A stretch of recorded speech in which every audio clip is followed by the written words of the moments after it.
نەوشیروان مستەفا ئەمین 9 ساڵ پێشێسا لەم بینایەوە بڕیاری دەدا کە ئەو کات کەسی دووەمی یەکێتی بوو، بەڵام ئێستا بە ناوی لایەنێکی تر و بە پۆستێکی ترەوە بۆ میوانی بینای مەکتەبی سیاسی یەکێتی.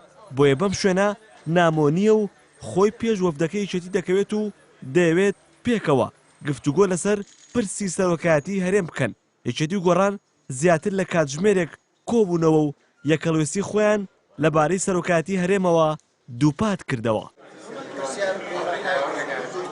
پێمان وایە کە ئەو کێشانە لە کێشەی سەرۆکایەتی هەرێمەوە بۆ کێشەی سیستمی سیاسی ئەمانە هەمووی ئەبێت لە ناو پەرلەمان و لیژنە یاساییەکانە باس کرێت، چونکە بەلای ئێمەوە هەردوو لامانەوە وایە کە مەرجەعێت پەرلەمانە و ئێمە جاریشکە دووبارەی یەکەینەوە کە ئێمە لەگەڵ سیستمی پەرلەمانین و لەگەڵ ئەوەین کە دەسەڵاتەکانی سەرۆکایەتی هەرێم بە جۆرەی سیستمی پەرلەمانی ڕێک بخرێتەوە. هاوشێوەی کەش و هەواگەرمەکەی هەرێم پرسی سەرۆکایەتی کۆبوونەوەی نێوان لایەنە سیاسیەکانی گەرم و گوڕتر کردووە، بەتایبەت دوای ڕاگەاندنی هەڵوێستی پارتی دیموکراتی کوردستان کە بە فەرمی داوای مانەوەی بارزانی کردبوو تا کۆتایی خولی پەرلەمان.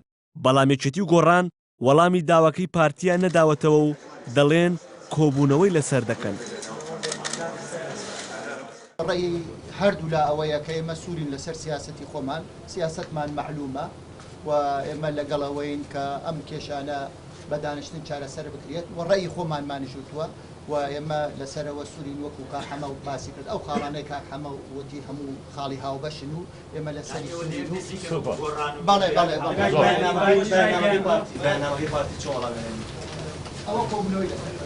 ئەم کۆبوونەوەی گۆڕان و یەکێتی لە کۆبوونەوەکانی تر جیاوازتر بوو، چونکە پارتی 15 کاتژمێر پێش کۆبوونەوەکەی ئەم دوو لایەنە ڕاگەیەنراوێکی بڵاو کردەوە و داوای کرد جارێکی تر بارزانی لە پۆستەکەیدا بمێنێتەوە.